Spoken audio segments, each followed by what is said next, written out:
So if you're anything like me, no matter how much you would love a professional cabinet saw, you either can't justify the cost or you can't justify the space. For me, it's definitely the space. So you go out and you get yourself a Jobsite or contractor saw like this one. I've got to say that this new one from Evolution is particularly good. If you want to see my unboxing and review of that one, then I'll make sure I'll leave a link to that at the end of this video as well.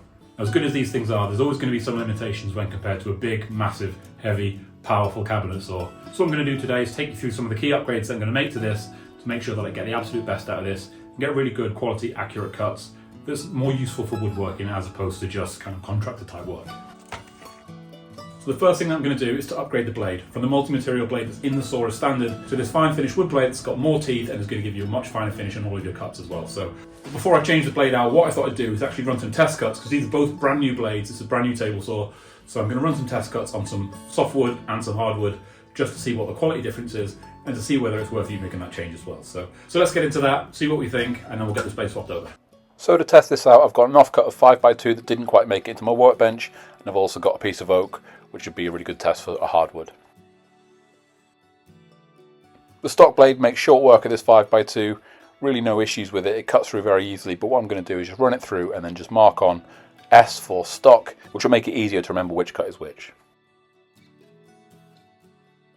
Now hopefully you'll see here on the softwood, you can definitely see that there are some swirl marks and you can see those curved blade marks all throughout the piece. And similarly again on the oak, you can also see, it's a little bit harder to see, but there are these swirl marks where you can see that sort of round cut of the blade. So it's not left a perfectly clean finish at all. So we're going to change the blade out and then see what we think.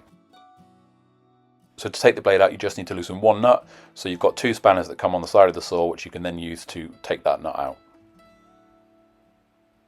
A little bit awkward, but we'll get there.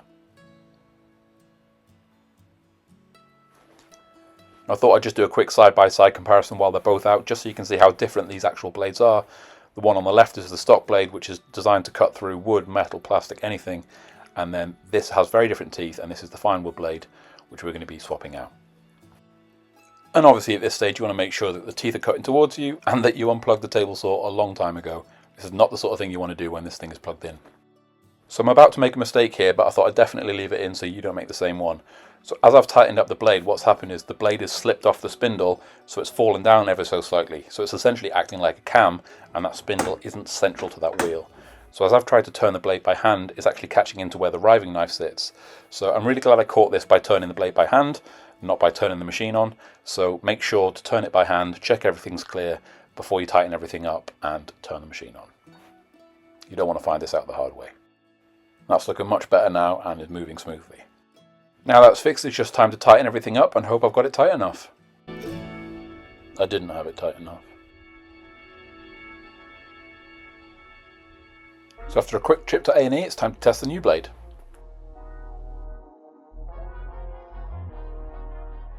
Once again, the new blade made short work of the cutting through the 5x2, but hopefully you can see that it's left a much smoother finish. It can be difficult to see in the light I've got in the garage, but I'm working with what I've got. Hopefully when I turn it to the side you can see the difference in the swirl marks that are left on the stock versus the finished piece on the fine wood blade.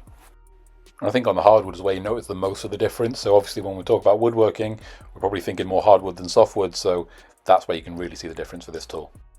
So there you go, that was a bit of a no-brainer for me. It's probably a little bit difficult to tell in the video, but in real life you can definitely see that the fine wood blade has a much cleaner finish. You're going to spend a lot less time sanding or planing down to get a nice smooth finish on your work. So I think it cost me about 40 quid to get the blade and about 5 minutes to change it. So definite upgrade that I'll definitely be recommending that you do the same.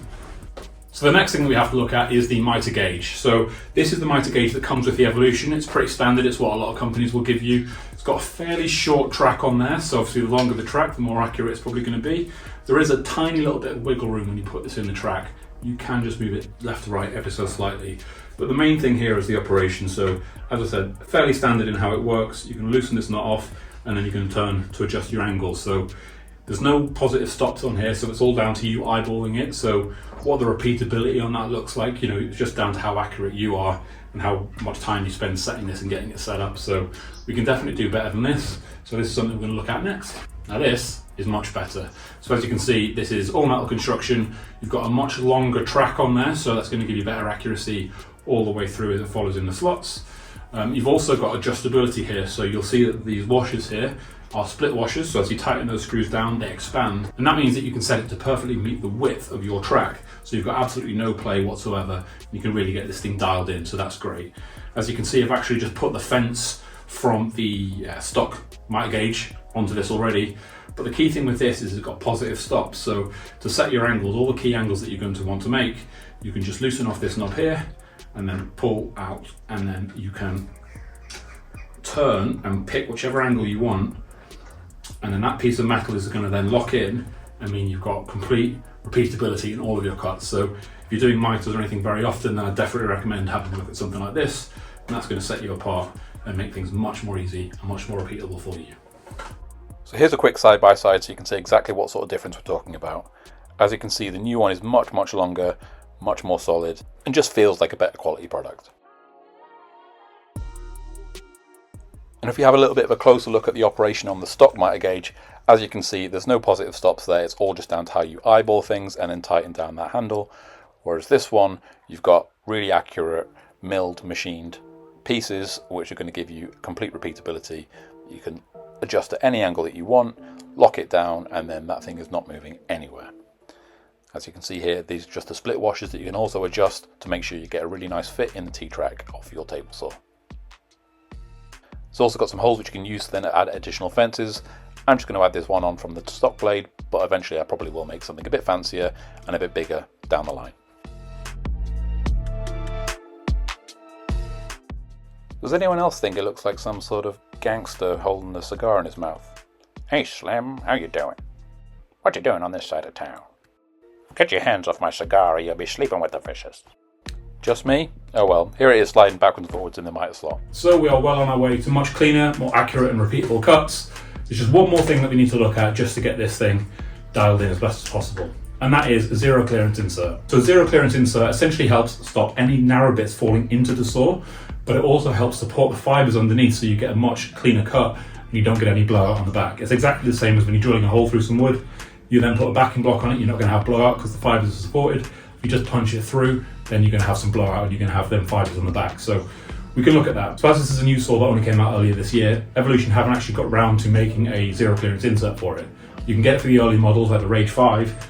I actually reached out to Evolution on their customer service line, asked them what was going on, and they said that at the early 2025 they will have a zero clearance insert available for this saw. So I don't really want to spend all that time making one myself. I get limited time in here myself as it is, and it's not really the most interesting thing in the world to do. So for the next couple of months until Evolution come out with something, I'm going to try something a bit different. Never used it, but we're going to see what we think. And that is this stuff. So it's a company called FastCap, and it is a zero clearance insert tape. So look, it's never going to last forever, but if it helps support some of the fibres underneath the wood and stop any small parts falling in, then I figure it's worth a try. So we're going to give this a go and see what we think of this, and I'm going to get it installed now. So this stuff looks really simple to install, and it feels fairly durable as well. It's actually quite thick plastic, it's not just like sellotape or anything. But we're going to start off by taking off the current insert, and as you can see, there is quite a gap there, which allows you to angle the blade at 45 degrees. Now the vast majority of all the cuts that I'm going to be making are at 90 degrees, so I don't really need that right now. And if I do, I can always just pull it off and I'll put another piece on. All I'm going to do is stick that over the blade guard, and then cut it down to size, and then we'll put it back and then see what we think.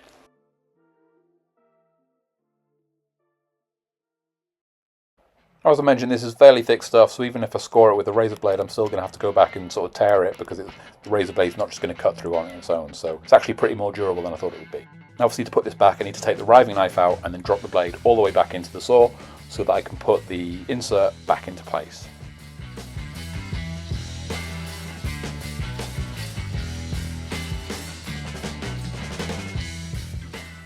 So now I need to actually make the cut into it to give us zero clearance on either side of the blade. So to do that, I'm just going to put a sacrificial strip over this just to kind of minimize any of the plastic and things that go flying on a razor blade. And as you can see, we'll then raise the blade up nice and easily, and everything is contained and nice and clean. And we've got really close alignment to either side of the blade, so wood is going to be supported where it needs to be. Now the one thing that we don't have is space for a riving knife, so I'm just going to come back with a razor blade and then cut that space out so that we can put the riving knife in and then put the insert back over the top of everything.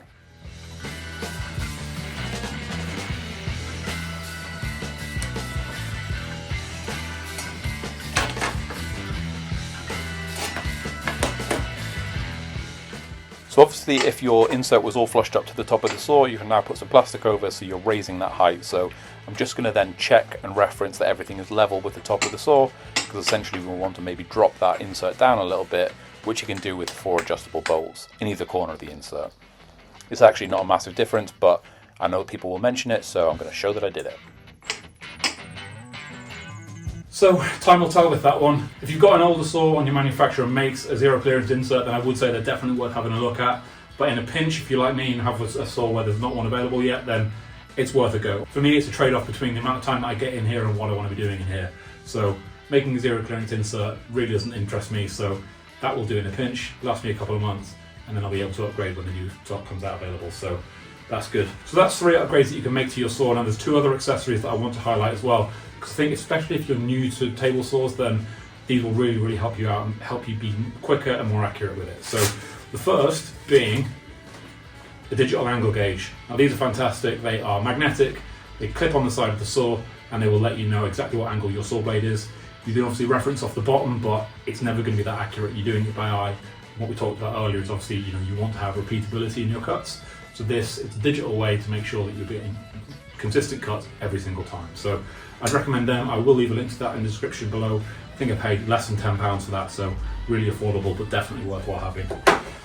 And the second piece that I want to highlight as well is one of these, which is just essentially a depth gauge. So you can use these on routers or table saws as well. And essentially that's to set the height of the blade. So if you're doing anything like a half lap joint, you can kind of creep up on it to get the blade height what you want, and can do a cut, test, do a cut, test, but that's going to take time. With this, you can just plop it on, it's got magnets in the bottom, it's going to sit on the table saw bed, and then you can use the blade height, push the blade up to it, and then you can get an accurate, repeatable cut, once again, every single time. Once again, both of these were less than £10, so I'll leave links in the description below. So that's it. If you want to find out more about this saw, I will leave a link to my unboxing and review of this, which I put out a couple of weeks ago. It's definitely worth a watch. Coming up soon on the channel, I will be making a cabinet for this saw. I want to make the most of the small space that I've got, so it's going to have table saw, dust extraction, drawers, and a router table, all in one quite compact unit. So looking forward to getting started on that soon. So thanks for watching. See you again in the next one. Cheers.